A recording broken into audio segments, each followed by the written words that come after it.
you tell us your name and what your role is in this community? Okay, thanks, Mo. And thanks for inviting me to do this interview. My name is Guy Woolery, and for the last 15 years I've been working in the community as a mentor. I have an organization, community-based organization, which in the 90s pioneered mentoring. By that I mean working with African Caribbean boys in a school around Birmingham, and also working with other cities and towns around England to encourage schools and local authorities to engage with black young men by inviting adult males into the schools to support and to give guidance to young boys. So is it I have to ask you a few questions? Yeah, fine, yeah, I'm ready. Yeah, when you're ready. What's your opinions on the recent event regarding the riots and the looting in August 2011? Okay, again, a good question there, very topical as well. For me, I've never known an August, like it. And I think I've never really known an intense period of activity among young people where we had to really sit back and assess what happened and see what lessons we could learn from what happened during the summer. Now, if I could just confine my answers to the role of the part played by black youth in the so-called riots, uprising, disturbance, whatever you will, because I'm going to say that because I work with black youngsters, that's what I know. So I don't want to really comment on the wider implication of it because that's not my area of knowledge and so on. So just to talk about black young people generally. Now, it wasn't a surprise to me that the event took place when it did. And to some extent, I've always felt that something was going to happen, but you never quite know when it was going to happen. But I felt something was going to happen because working with black young men, I could sense that there's an anger, there's a dissatisfaction, there's a sense that black young men are not being respected and treated right or properly in the society at large. And to my mind, how do young people continue to work with the society if they feel that the society is not supporting them and valuing them as it involves or as it supports and values other members of the community? So what I mean by that is, I'm going to characterize it this way. In the society at large, you have different racial groups, different ethnic groups and so on. But I think young black people perceive themselves as not being as valued and esteemed as other members of their community and of the community. And with that, it creates a sense of anger and a sense of bitterness and a sense of, that is not fair. And, we're not really happy with it. So I think there was a set of conditions and situations that was coming about that would lead to explosion of this rage within young black people. So when it happened, yes, something triggered it up in London in particular, but it was no surprise to me that it came into Birmingham and then we saw what happened. Now, some people may say, and just to add to that question more, that if it was just young black people who were angry, could they not have voiced their anger in a different way? Why would they have to go and rob and loot and steal and and do that kind of thing? But when people are angry, anything happens, anything goes. And sometimes I think when young people speak to us, they don't necessarily speak to us in clear and articulate way like we're speaking now. Young people show their disappointment with the elders, with the society, and they communicate their anger and their dissatisfaction in different ways. It could be just, a moment of anger, it could be an outburst of aggression, it could be the level of criminality, crime that we see among young people, gang violence we see among young people. To me, these aren't the issue or the real problem. The behavior we saw with young people, the behavior we saw before the uprising arrived, are symptoms of a problem. And young people saying to us, the elders, the adults, you have to do something about this. You have to do something. So I think young people are giving us enough warnings, enough enough insights that things weren't right, and that the society needs to come together and help us become the young people that we are able to become. What do you think we can do as a community to stop this situation from happening again? Okay, really, really good question. I think I would start off by saying, youngsters are product of their elders, their community. So I think the community need to be able to listen and pay attention more to the voices of young people. What do I mean by that? Develop a kind of rapport. Be able to sit and engage with young people.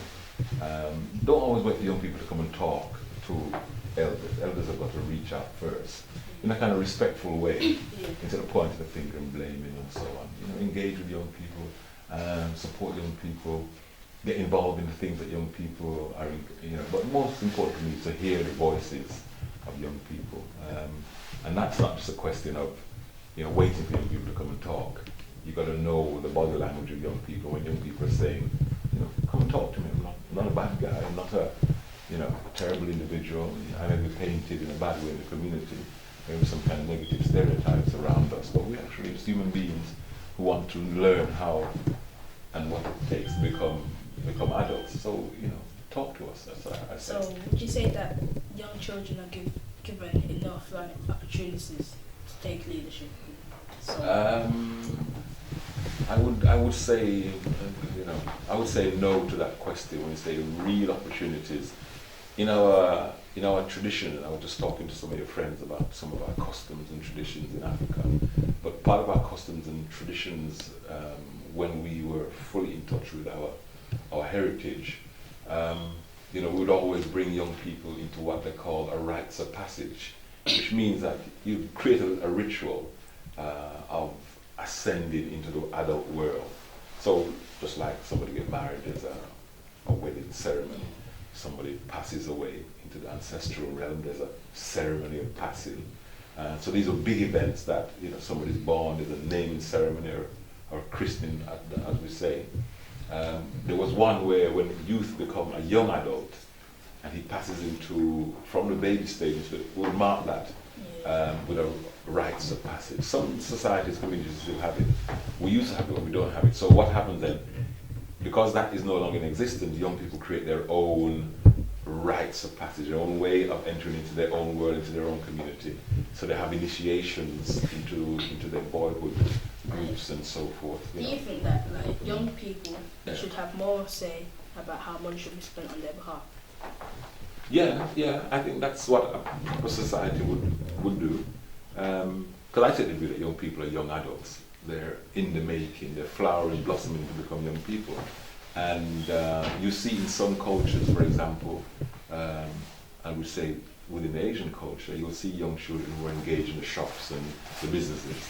They're learning how the money operates, they're learning how the business operates. And when they become older, they're given the responsibility. Maybe we don't see that kind of engagement with African Caribbean youngsters, where they're taken through and they're given responsibilities, and they're shown how it's done. Thanks for letting us interview you.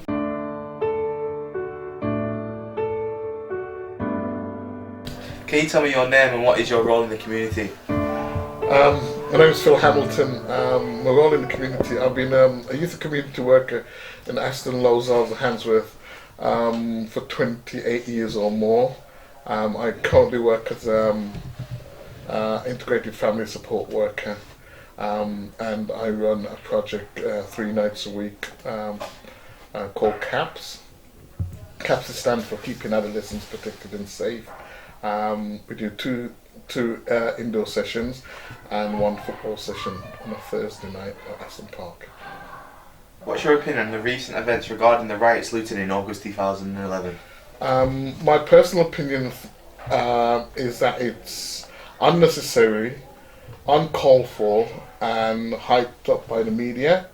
And it also highlights the fact that young people haven't got a lot of money invested in their recreational time and their spare time.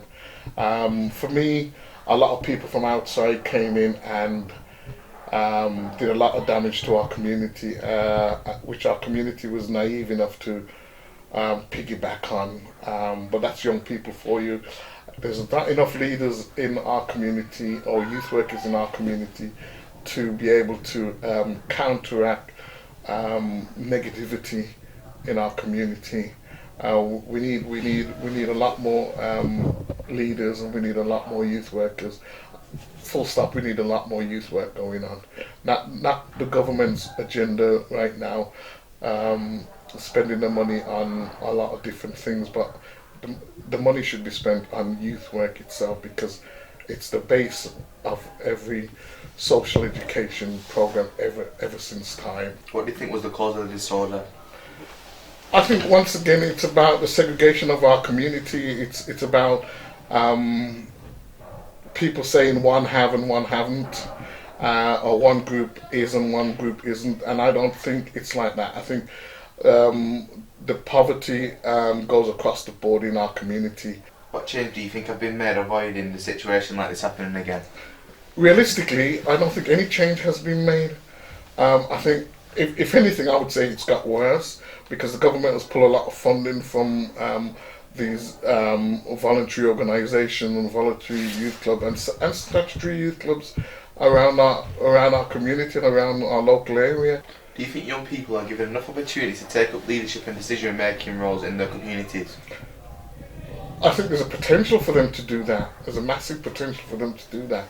But if they don't have other people to guide them through the initial stages, such as youth workers, then obviously they're given the opportunity, because no matter how you toss the dice, it's making decision for themselves isn't taught in school, and it isn't taught at home.